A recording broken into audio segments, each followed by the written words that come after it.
Actually, we have planned this session as part of the SPV vaccination campaign we are conducting on July 23rd for KGMI members and family. So we will give little more time for the HPV vaccine than other vaccines. I will share my screen. So why do we need to vaccinate adults and adolescents? As we know, adolescent or adult vaccination programs are not very popular in our country, and we don't have any established adult or adolescent vaccination program by the government. While we have a very well established pediatric vaccination program, our UAP, which covers up to the age of 16 years. So we must know that people more than 15 years account for 72% of India's population, and the proportion of adults dying due to this vaccine preventable diseases are enormously high. That's around 350-fold higher than that of the pediatric age group for multiple reasons. One is the epidemiological transition of the disease burden. For example, when the pediatric immunization improves, there can be an age shift of the diseases. For example, the measles, for the last few years, we are seeing increased incidence of measles in adults and adolescents. Secondly, in older age group, there can be an age-related immunosenescence, and also the comorbidities or chronic diseases in the old age can predispose them to more infections. Apart from that, the high probability of getting infections are also more high in the adult population due to their travel and other occupational related needs.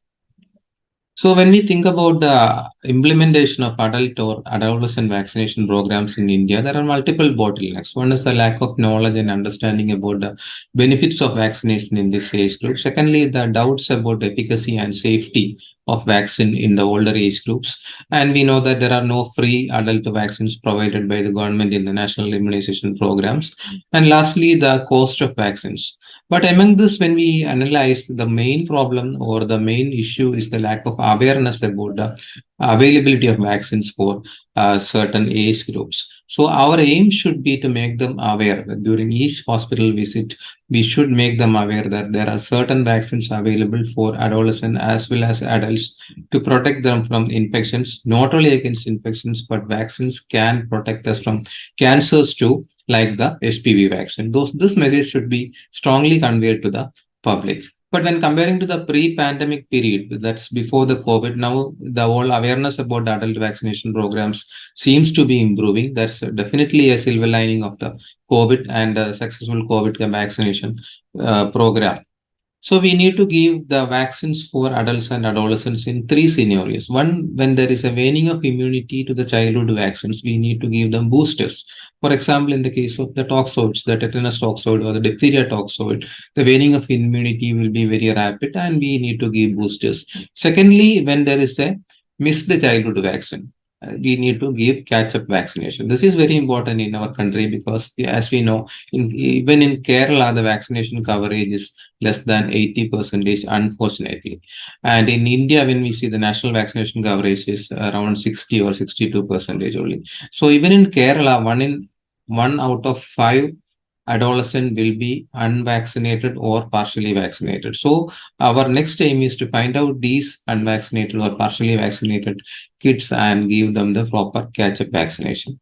Thirdly, there are certain vaccines which are specific for adults and adolescents. For example, we are in the adolescent age group, we are using the SPV vaccine, and in the older age group, that is above 65 years, certain vaccines like zoster vaccine, the pneumococcal vaccine is recommended in old age, as well as the influenza vaccine. So these are the important areas or the scenarios where we need to give vaccines for the adults and as well as the adolescents. So there are multiple vaccines being used in the adolescent and adult vaccination program, from HPV, Tdap, influenza, MMR, pneumococcal, and the list goes on. And certain vaccines which are used in special situations like high-risk adults and as well as travelers, like the meningococcal vaccine, JE vaccine, yellow fever vaccine, and the cholera vaccine. So firstly, we will look into the SPV vaccine.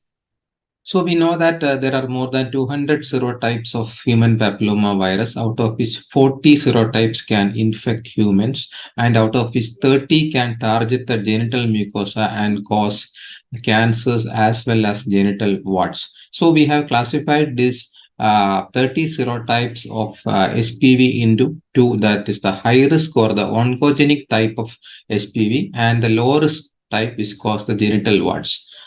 So this is important because we are targeting by vaccination, we are targeting these specific serotypes which are either oncogenic or which cause genital warts. So the high risk serotypes which cause cancers are mainly the 16 and 18. In around 87% of the cervical cancer in India are caused by these two serotypes. This is very important because most of the vaccines are targeting these two serotypes. So 87% of the cervical cancer in India are caused by 16 and 18 serotypes of the SPV, and the rest of the cervical cancer and other cancers that can be caused by serotypes like 31, 33, 45, 52, and 58. And the lowest type of SPV are mainly the 6 and 11. These two are targeted in the vaccination program, and also other like 42, 43, and 44, which cause the genital warts. So we must understand that most of the SPV infections clear spontaneously or they will resolve spontaneously, but a persistent infection by the oncogenic type of SPV can lead to precancer as well as cancer. So so practically we cannot make a vaccine targeting all the serotypes, or 30 or 40 serotypes cannot be included in a vaccine. So that's why we are mainly identifying the high risk type of the serotypes and making the vaccine against them. So we can see that SPV is causally related to nearly 100% of cervical cancer, but SPV vaccine cannot be labeled only as a cervical cancer preventing vaccine because SPV causes a lot more cancers than the cervical cancer in both men as well as women. So, which are the cancers caused by SPV? SPV causes cancer of the cervix, vagina, as well as vulva in female, cancer of the penis in men, cancer of anus in both men and women, and as well as the cancer of oropharynx, that is the back of throat in both men and women. So at least 6 types of cancers are caused by these oncogenic serotypes of SPV. So virtually all cervical cancers are caused by SPV, 70% of vaginal cancer, 43% of vulvar cancer, nearly 100% of genital warts, 88% of anal cancer, up to 56% of oropharyngeal cancer, and 50% of anal cancer are caused by SPV. So coming to the burden of cervical cancer in India, unfortunately, India is the capital of cervical cancer in the world because India contributes to 25% of the global load of cervical cancer. That is around 350 cases per day or 185 deaths every day due to cervical cancer in India, which translates to approximately 1 death due to cervical cancer in every 8 minutes in India, which is sadly nearly 100% is preventable too. And as we know, the cervical cancer is the second most common cancer in women in the 15 to 44 years age group. But the cervical cancer we detect by screening. We know that we are doing the cervical cancer screening routinely, but this is only a tip of the iceberg of the cancers caused by SPV because screening percentage is very low, and SPV causes a lot more cancers in men and women other than the cervical cancer. So in November 2020, WHO outlined 3 key important steps for the elimination of human papilloma virus. One is the vaccination, second is the screening, and third is the early identification and treatment of the cancers. So this strategy is termed the 90-70-90 strategy. That is 90% of the kids up to 15 years should be fully vaccinated against HPV. Then 70% of the women should be screened with a high performance test by 35 years and again at 45 years. And 90% of women should be identified and given proper treatment. So, but unfortunately, currently the vaccination status against HPV in India is less than 0.5%, and the screening is also very low. It's only around 3.1%. So these targets are given by WHO so that if these targets can be attained, we can eliminate HPV by 2030. That's the goal by WHO. So coming to the method of the modes of SPV transmission, we know that it's a sexually transmitted disease. But one point to highlight here is that for an SPV transmission, a penetrative sex is not needed. A genital skin-to-skin contact can result in a SPV transmission among the partners. So the thing is, the condom use does not provide a complete protection against SPV transmission, unlike other sexually transmitted diseases. So, what is the need of vaccination against HPV? Because it's found that up to 90% of men and women will get HPV infection at some point in their life. And the question is, will this natural infection provides immunity like other viral infections? So the answer is no, because a natural infection by with HPV will not provide a sufficient neutralizing antibody to protect against future infections. There are multiple reasons for that. One is the natural infections only produce a weak local infection. There are no inflammation, and the immune system is not alerted by a natural infection, and there is no systemic viremia in case of an SPV natural infection. So for the immune system to get alert and to provide sufficient immunity or to generate antibodies for a cell-mediated immunity, systemic viremia is needed. This is not happening in case of a natural HPV infection. This is why it doesn't provide a sufficient antibody titer to fight against future infections. So here comes the importance of SPV vaccination. So vaccine, when we given, it will induce a higher antibody level in the blood, which will neutralize the virus at the entry point itself.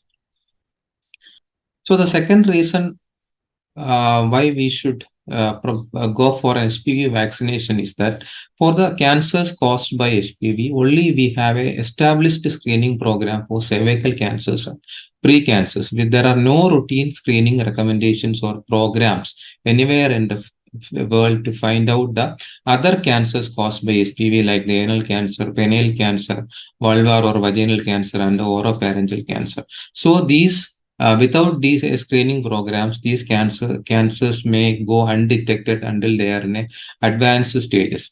Other problem is, even though we can find out the cervical precancers with the screening methods, the treatment of these precancers and cancers can result in other health problems like infertility, etc.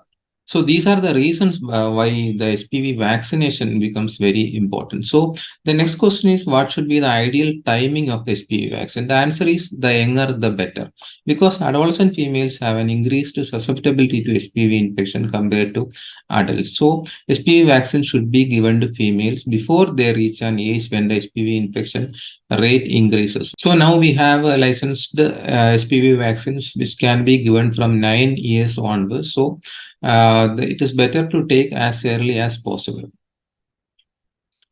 So next question is, why a general neutral HPV vaccination becomes important. So apart from, we have seen that multiple male cancers are also caused by HPV. So apart from preventing these male cancers, when we aim at the elimination of HPV, a male vaccination facilitates a reduction in the HPV prevalence in the community. So the transmission can be from either partners. It can be either from a male to female or a female to male. Also, multiple data shows that HPV infections are more prevalent in males than females across the age groups. And also, when we vaccinate, the seroconversion rate is lower in case of males. Now coming to the type of vaccine or the vaccine platform used for the making of HPV vaccine. HPV is basically a double-stranded DNA virus, and all the currently available vaccines against HPV are based on the VLP platform, that is virus-like particles. VLPs are basically non-infectious subset of viral components that mimic the wild type virus, but it lacks a viral genetic material. So simply, it is a protein made by recombinant technology which mimics the virus. The protein components itself assembles into a viral-like structure without a genetic material. So basically, it will be identical to a virus, but it will be non-infectious because it lacks the genetic material. So these VLPs are said to be a very attractive vaccine platform due to multiple reasons, like the safety, ease of production. Then it will stimulate them, both the B cell and T cell, with generating more immunity, etc. So now coming to the vaccines available against HPV in India, we have three vaccines currently available against HPV in India. Previously, we have the Cervarix, the bivalent vaccine also. Now it is discontinued. So now we have two Gardasil. One is the quadrivalent Gardasil 4 as well as the 9-valent or the nonavalent Gardasil 9. Which covers the 9 serotypes, whereas the quadrivalent covers 4 serotypes. The quadrivalent covers the 611, which is mainly causing the genital warts, as well as the 16 and 18, which causes cancers. As we have already discussed, 87% of cervical cancers are caused by the serotype 16 and 18. So this quadrivalent vaccine includes 611, 16, and 18. So the nonavalent vaccine, which is a newer vaccine, which can be given for both sexes, it covers apart from 6, 11, 16, and 18, it covers 31, 33, 45, 52, and 58. The only issue is the cost of the vaccine. It is very costly compared to the other vaccine. So now we have the India's first indigenous HPV vaccine made by our own Serum Institute, that is the Servavac, which is also a quadrivalent vaccine, which covers 6, 11, 16, and 18, same as Gardasil 4, but it is licensed for both sexes. It is the age group which can be given is from 9 to 26 years for both the sexes. So coming to the vaccination schedule of Gardasil 4, it is licensed only for females. And from 9 to 14 years, it is 2 doses at 0-6 month interval. And 15 to 45 years, it is 3 doses, 0, 2, and 6 months. And in immunocompromised, it's always 3 doses. So coming to the Gardasil 9, the schedule is for boys, it is licensed from 9 to 15 years only. That is a 3-dose regimen, 0 to 6 months. And the girls also a 3-dose regimen, but it's licensed up to 26 years. The regime is, the schedule is same, that is 0 to 6 months. And the cost of the vaccine, the Gardasil 4 cost around 4,000 rupees for a single dose. And whereas the Gardasil 9, as I said, is costly. It costs around 10,000 rupees for one dose. So for 3 doses, one individual needs around 30,000 rupees for the completion of the vaccination schedule. So coming to the new Serum Institute Servavac, this is licensed up to 26 years for both males and females, and the dosage is from 9 to 14 years. It is 2-dose schedule at 0 and 6 months, and from 15 to 26 years, a 3-dose schedule given at 0, 2, and 6 months of age. So coming to the contraindications, in pregnancy, as of now, we don't have any data or studies with this HPV vaccine in India, especially in India. So currently, these vaccines are not advisable to give in pregnancy, or we can say that is contraindicated in pregnancy, mainly because we don't have any studies and data. And we can give this vaccine in a lactating woman.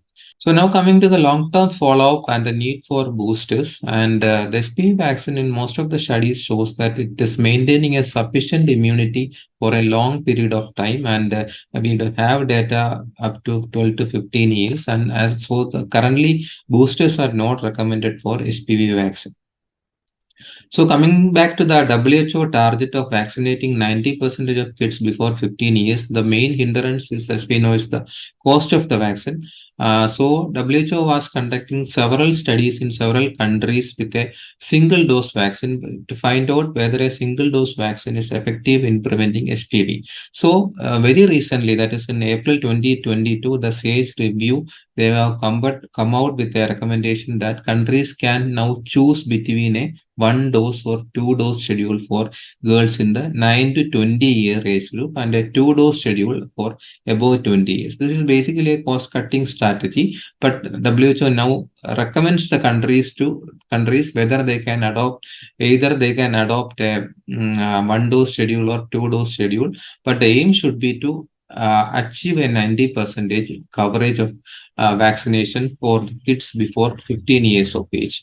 But as of now, this schedule is not approved by a single dose schedule is not approved by Government of India. So as of now, we need to follow the 2 or 3-dose schedule as recommended by the manufacturers. So in summary, HPV vaccine is a very efficacious vaccine, up to 98 to 100% efficacious. It is a high impact vaccine stated by WHO, and 16-18 serotypes causes 87% of cervical cancer in India, and all these vaccine has these two serotypes, and the safety of the vaccine is very well documented. And this is very interesting data projection published in the WHO Global Vaccine Action Plan that states the number of deaths averted per 1,000 persons vaccinated, comparing different vaccines. The first is a measles vaccine. We can see that per 1,000 persons vaccinated, 16.5 deaths are averted. And regarding the hepatitis B, for 1,000 persons vaccinated, 8.3 deaths are averted. And interestingly, for the human papilloma virus, for 1,000 persons vaccinated, 15.1 deaths are averted. That is the importance of this HPV vaccine. And as we have already discussed, we are conducting our KGMOI Thiruvananthapuram HPV vaccination program on July 23rd. I request everyone in and near Trivandrum to avail this opportunity to vaccinate your kids with this very important vaccine.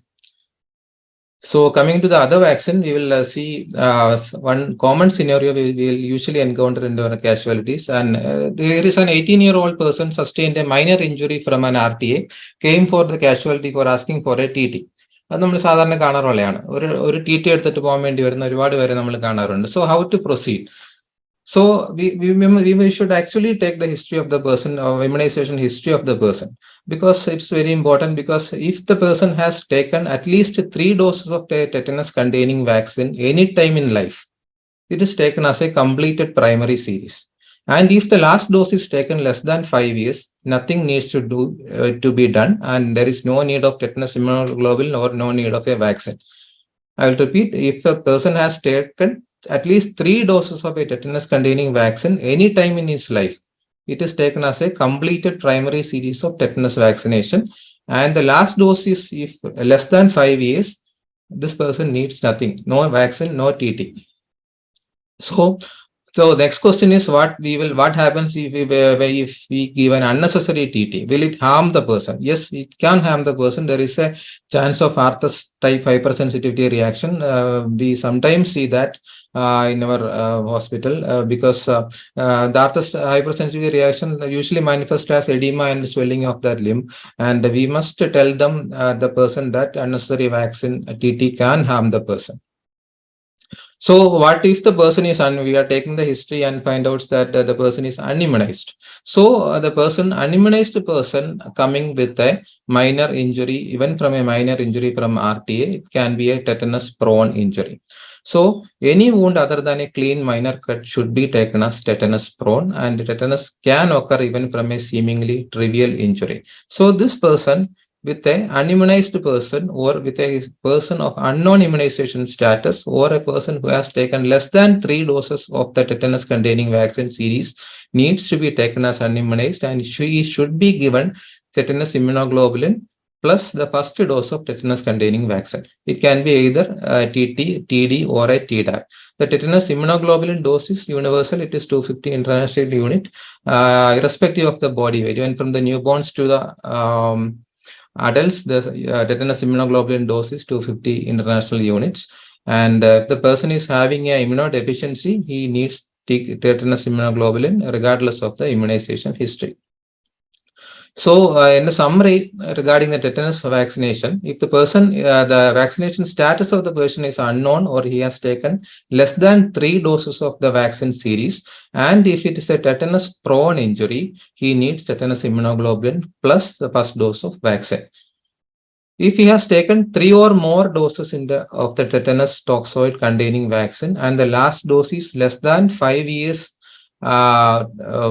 old, for a tetanus prone injury also we need not do anything, no need of a vaccine or immunoglobulin. And for a tetanus prone injury and the last dose is taken between 5 and 10 years, he needs 1 single dose of tetanus containing vaccine. And he has taken 3 or more doses of tetanus, is completely immunized, and the last dose is taken more than 10 years. What he needs is, even for a clean minor wound, he needs a single dose of tetanus toxoid containing vaccine. That's the recommendation regarding the TT vaccine. So this person being unimmunized, we have given tetanus immunoglobulin as well as vaccine, but Our next job is to do the or give the complete protection against tetanus. You have to complete the primary series of tetanus vaccination. So we have to give a tetanus containing vaccine at 1 month and 6 months, and ideally we should give every 10 years a tetanus containing vaccine. So what vaccine we can use? We have the DPT vaccine which are available in our universal immunization program, but unfortunately we cannot give the DPT full dose DPT vaccine above 7 years of age. So we have to use either TD or TDAP. TDAP means tetanus toxoid reduced diphtheria and acellular pertussis vaccine, which is available in the private sector, which gives an extra protection against diphtheria as well as pertussis. So the problem is if he does not complete the primary vaccination series, when the person have a injury next time also we need to give tetanus immunoglobulin. The same story repeats. So that's a need to complete the tetanus immunoglobulin. So, sorry, the tetanus vaccination series. So coming to the Tdap vaccination that we have just now discussed. In case another person or adolescent who has completed childhood immunization comes to your OP and ask for any other additional vaccines, we can offer him a Tdap vaccine because it gives a protection against pertussis also, because usually the immunity against pertussis usually wanes over time. And the Tdap vaccine is also recommended every 10 years for adults and above 65 years also. And in pregnancy, we usually one dose of Tdap vaccine in 27 to 36 weeks. Pregnancy is recommended, and the available vaccine is called Boostrix vaccine is available, and the cost is around 1,300 rupees.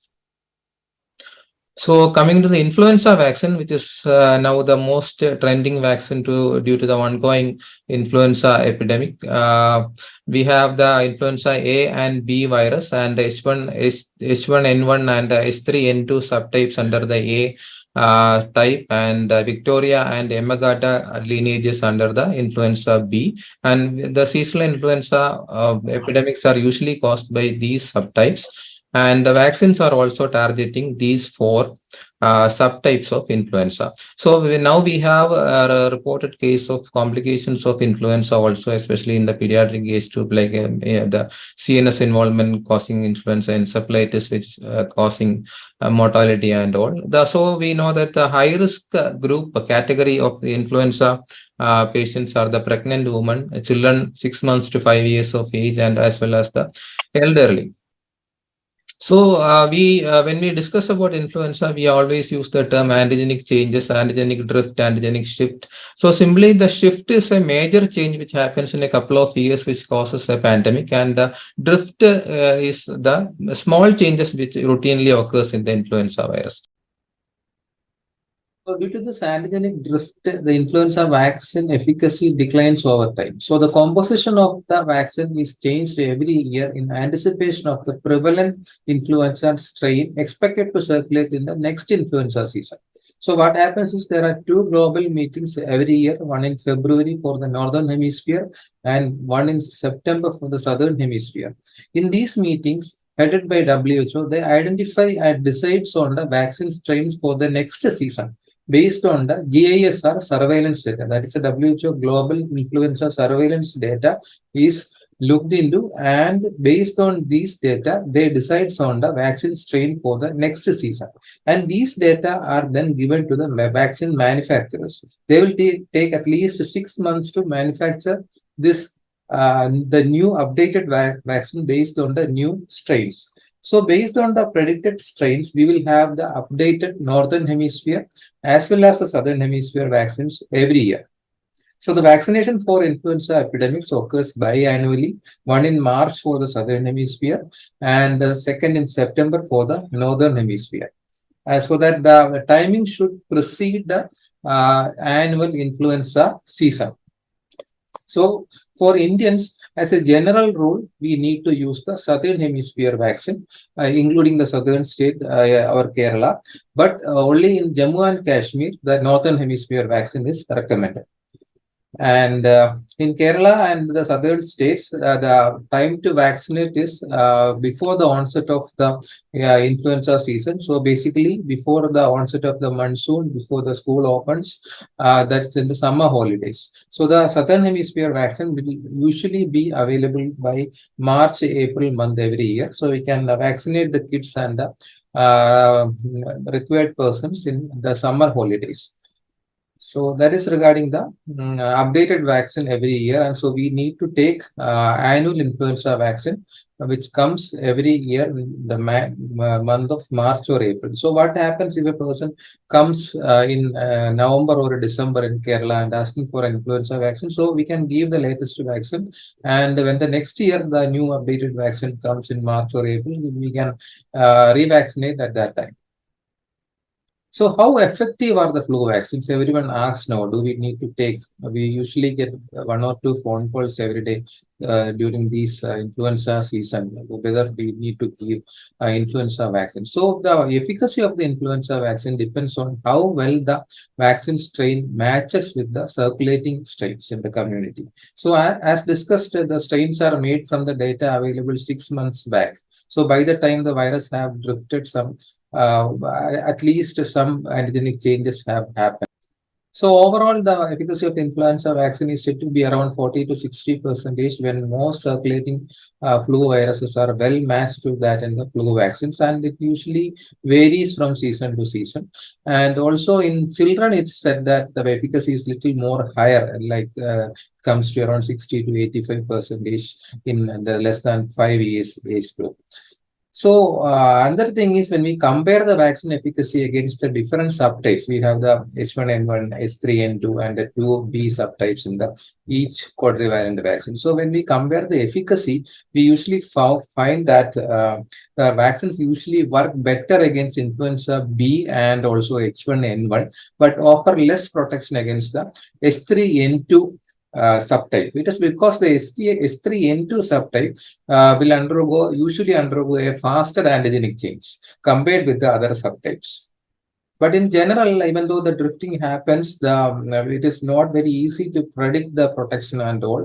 Sometimes in drifted years, the protection is not much reduced. So who all should take the flu shot? The answer is simple. Everyone can take. It's better to take the annual flu shot for everyone. But the categories for which it's strongly recommended are: one is the pregnant woman, second, kids 6 months to 5 years of age, then adults more than 65 years, and individuals with chronic medical conditions, and also, most importantly, the healthcare workers. So these categories are having the highest risk of getting influenza as well as the highest severity of the disease. So these categories should take annual influenza flu shot every year. So coming to the available influenza vaccines, we have the inactivated influenza vaccine as well as the live nasal vaccine licensed to use in India. But currently the live attenuated nasal vaccine is not available in India. So what we have now is the inactivated influenza vaccine. Previously, we have only the trivalent inactivated influenza vaccine. But for the last few years, we have the quadrivalent vaccine, which contains the 2A subtypes, H1N1, H3N2, and the 2B subtypes. And now almost most of the vaccines are quadrivalent, and it is that trivalent is not seen nowadays. So coming to the adverse events and the safety of the vaccine, yes, it's a very safe vaccine, and the only adverse events we usually see are a very small percentage of persons getting flu-like illness during the first week, and can be safely given in pregnancy, as we already discussed. And another doubt everyone have now is whether this influenza vaccines can be taken by persons who have egg allergy. This is because most of the flu vaccines are made based on egg-based technology, and it may contain small amount of egg proteins like ovalbumin. But the recommendation is people who have a documented allergy can safely these vaccines, and usually anaphylaxis or severe allergic reactions are not seen with these influenza vaccines, even though these are basically made of an egg-based technology. And the only thing is, if a person have a severe history of anaphylaxis or has a severe history of egg allergy, we can vaccinate the person in a medical setting supervised by a doctor. So some free-based vaccines are also available outside India, but currently not available in India. Coming to the next vaccine, varicella, which is a very highly efficacious vaccine, unlike the previous influenza vaccine. So the recommendation is all susceptible adults and adolescents should be vaccinated against the chickenpox vaccine. And it is very important for healthcare workers and family contacts of immunocompromised person. This is very, very important because when the immunocompromised persons get a varicella or chickenpox, the severity will be very high and the mortality will be usually very high. We cannot give a live vaccine like varicella vaccine to an immunocompromised person like a child or an adult who is undergoing chemotherapy. So what we can do is we can vaccinate the family members. So this is very important, and also it is recommended for persons with high risk exposure like teachers, daycare employees, etc. And the vaccination schedule is 2 doses, 6 to 8 weeks apart. And even if the second dose get delayed, no need to restart the vaccine. Just like any other vaccine, we can give the second dose anytime after the first dose. And the ideal interval is 6 to 8 weeks after the first dose. Another importance of this varicella vaccine or chickenpox vaccine that is that it can be given as a post-exposure prophylaxis. So, if you get an exposure to a chickenpox patient and you haven't had any chickenpox infection earlier and you are not vaccinated, you can definitely take this varicella vaccine as a post-exposure prophylaxis, and you should take it within 3 to 5 days. If you are taking within 3 to 5 days as a post-exposure prophylaxis, we can almost prevent the infection, and the efficacy is up to 80 to 100%. So the overall efficacy of the vaccine, not only the post-exposure prophylaxis, the varicella vaccine, unlike the other vaccines, is a highly efficacious vaccine. It is with around 98% efficacy with 2 doses, and against severe diseases, almost 100% efficacious against severe disease. So it's a highly recommended vaccine for outside the UAP, which is highly recommended for both kids as well as adults. Coming to another vaccine, the zoster vaccine, which is a relatively less known, less discussed, and also less used vaccine. Herpes zoster, as we know, that's a reactivation of the latent varicella zoster virus when our immunity declines. So what is the need of a zoster vaccine? So we must know that the lifetime risk of a herpes zoster for a person who had a previous chickenpox infection clinically or subclinically is 10 to 30%, and it increases with age. So if you live up to 85 years, you have a 50% of chance of getting herpes zoster. And the Indian data shows that by 40 years, 90% of the people are seropositive for chickenpox and are susceptible or vulnerable to develop shingles or herpes zoster. And the complications are also very high in persons more than 50 years of age. So even if you didn't get a herpes zoster and you get cured fast, you will get a herpetic neuralgia in older age, and it will be 30% higher chance of complications or severity in old age comparing to the other age. So that is the importance of the zoster vaccine. Many of us will have the doubt whether the chickenpox vaccine given in the childhood will protect against the zoster or shingles. It cannot completely protect against zoster or shingles, but the person who have taken the chickenpox vaccines are less likely to get a later zoster than people who got a natural chickenpox infection. The natural chickenpox infection have a 10 to 30% even in less than 50 years also. Above 50 years, chances are very high. So coming to the type of zoster vaccines, previously only one vaccine was available. It was a live attenuated zoster vaccine called Zostavax. It was available in India also, made by the company Merck. Basically, it is a super large dose of the original live chickenpox vaccine, and simply the recommendation was to give 14 times the amount of virus in the chickenpox vaccine. The So the live vaccine is 14 times the live chickenpox vaccine. So the zoster vaccine is 14 times the amount of virus in the chickenpox vaccine. Being a live vaccine, it has multiple problems. It cannot be given in immunocompromised individuals, and the efficacy was also only about 50 to 55% also. But now we have a very good vaccine in against zoster, a recombinant vaccine by GSK, that is called Shingrix, and the recommendation is 2 doses at 0 and 2 to 6 month interval, and is recommended above 50 years of age. And main advantage or the highlight is the efficacy of the vaccine. Unlike any other vaccine which is used in the old age, it is said to have an efficacy of up to 97% against herpes zoster and 88% against post-herpetic neuralgia. So this vaccine is highly recommended vaccine for persons above 50 years of age. And the only issue is the cost of the vaccine. Like other vaccines, the cost comes to around 10,000 rupees for a single shot. So this is regarding the zoster vaccine. Then coming to the pneumococcal vaccine, we are now very familiar with the pneumococcal vaccine because after the introduction of pneumocil to our UAP. But not only kids, adults too need pneumococcal vaccine. We have 2 vaccines which are licensed in India for adults. One is the Prevenar, the conjugate vaccine, 13-valent conjugate vaccine, as well as a 23-valent polysaccharide vaccine is also, Pneumovax 23 is also licensed for adults in India. The Pneumocil, the Serum Institute Pneumocil and the other pediatric pneumococcal vaccines are not licensed for use in adults. Only these 2 vaccines are licensed for use in adults in India. But this is not usually in the healthy adults, that is from 19 to 64 years. This is not not usually recommended for healthy adults up to 65 years of age, but recommended in certain conditions like persons with chronic diseases, persons with history of invasive pneumococcal disease, cochlear implants, CSF leak, etc. And in also in immunocompromised individuals. And the recommendation is to give first the conjugate vaccine. You give the PCV13 first, followed by the polysaccharide vaccine PPSV23 8 weeks later, and a booster of PPSV23 5 years after the last dose.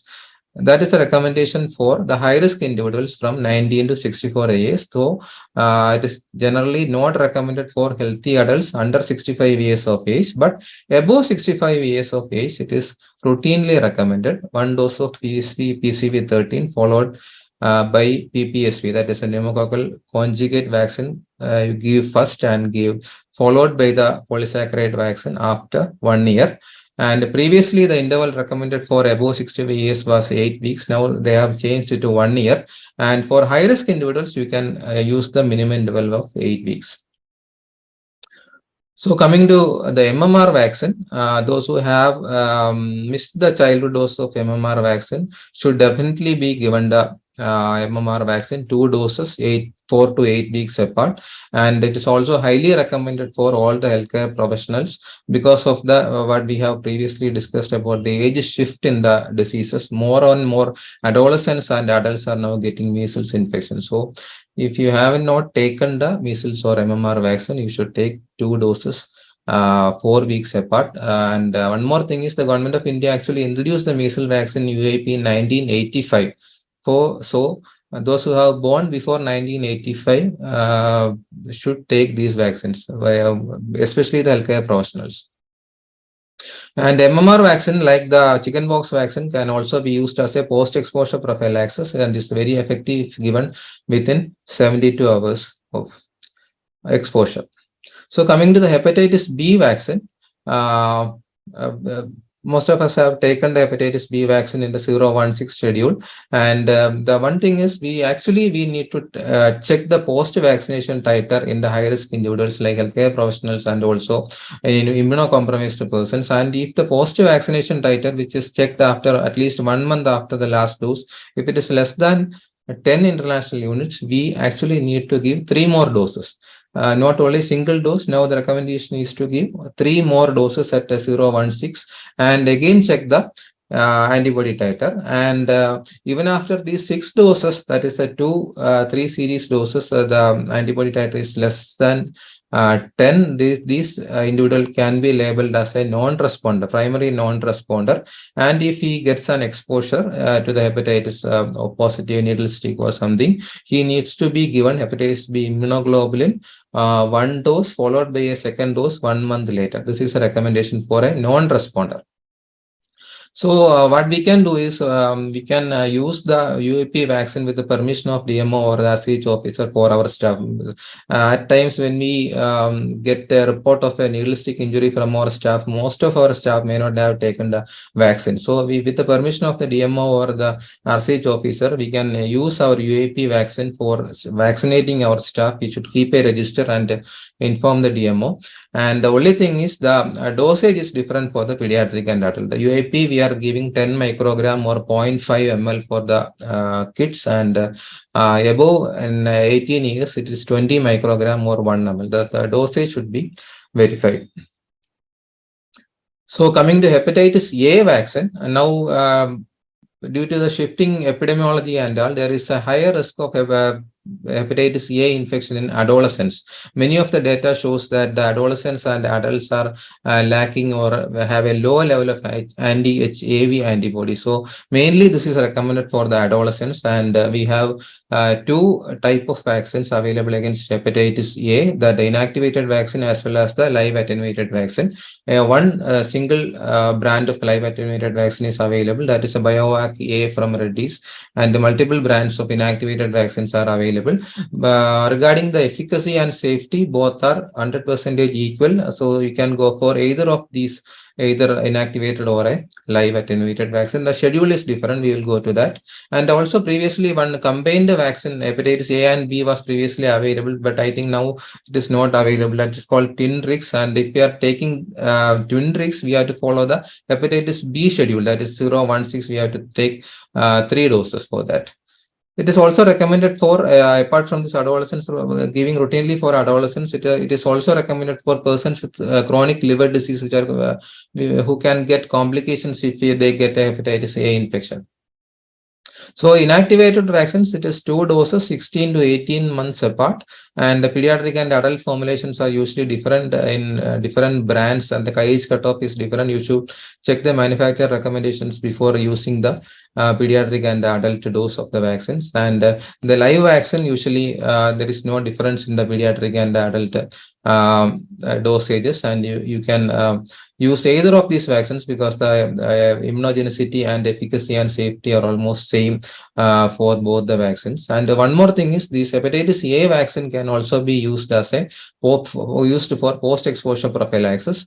If we can give either of this live or inactivated vaccine can be used for a post-exposure prophylaxis. If there is an outbreak of hepatitis A, you can definitely, if you are not immune to hepatitis A, or if you have no previous history of hepatitis A infection, we can take a hepatitis A live or attenuated vaccine, live or inactivated vaccine as a post-exposure prophylaxis. Then coming to the next vaccine, rabies. The pre-exposure rabies prophylaxis is highly recommended because we are giving multiple vaccines to prevent multiple diseases, but now we are getting maximum death due to rabies in our state and country. So the rabies pre-exposure prophylaxis is highly recommended to take for everyone, for pediatric and as well as the adults age group, and we can follow either of the schedule dose routes, either IM or ID is equally effective. IM route, we can give 0.7 and 21 or 28, one full vial. And if you are using the IDRV route, we can use 0.5 0.1 ml single site on 0.7 and 21 or 28 days. And routinely, the post-vaccine titer checking is not recommended but for high-risk individuals like lab staff and persons who are at who have continued risk of exposure to rabies, they should actually check the neutralizing antibody titers after the pre-exposure prophylaxis, and the cutoff level is given as 0.5. And the interval, initially they should check at 6-monthly interval for the initial 2 years, and after 2 years they can check every 2 years. And if the antibody level is less than 0.5, you need to give a booster. I think the antibody titer is available in the Pallot lab. So coming to another vaccine, which is not widely, not routinely recommended in our country, which is a meningococcal vaccine. Polysaccharide vaccine as well as conjugate vaccine are available, and we have multiple serotypes causing infections in humans. Mainly the ACWY serotypes and the B serotypes, and we have vaccine both the conjugate and polysaccharide vaccines against these serotypes. And currently available in India are the two quadrivalent meningococcal polysaccharide as well as conjugate vaccine. Conjugate, that is a Menveo and Menactra, and the polysaccharide, it's called Mensivax ACY. And polysaccharide, being polysaccharide, we can use above 2 years only. And serotype B or Men B meningococcal vaccine is unfortunately not available in India. And one serotype A specific vaccine is actually made by our own Serum Institute for the African meningitis belt, but unfortunately this is also not, it's called Menafrivac, but this is also not available in India. So what is available in India is the quadrivalent conjugate vaccine, Menveo and Menactra, as well as the quadrivalent polysaccharide vaccine, that is a Mensivax ACY, and the cost of the vaccine will comes to around 4,000 rupees for the conjugate vaccine, and around 1,500 rupees for the polysaccharide vaccine. So this is routinely not recommended for all the normal population, but is recommended for the travelers, especially to the meningitis, sub-Saharan African meningitis belt, the travelers to these countries. Then those who are going for Hajj and Umrah pilgrims, and certain universities, when students are going abroad for studies, certain US and the UK universities are asking for this meningococcal vaccine. What only problem is we don't have the meningococcal B vaccine in our country, but sometimes they may be asking for meningococcal B vaccine also. But we don't have any provision to give meningococcal B vaccine. We can give the meningococcal A conjugate vaccine when these requirement arises. And also this is indicated during disease outbreaks and also high risk pediatric and adult population. And the recommendation for the high risk group is 2 doses 8 weeks apart. High risk groups are those with complement deficiency, asplenia, HIV, etc. And for travelers, only a single dose is recommended, should be taken at least 10 days before travel. So coming to the Japanese encephalitis vaccine, this is also recommended for only for people living in endemic countries, endemic areas, or people traveling to endemic areas, and if they are expected to stay for a minimum 4 weeks duration in the endemic areas. And currently we have the inactivated vaccines are available.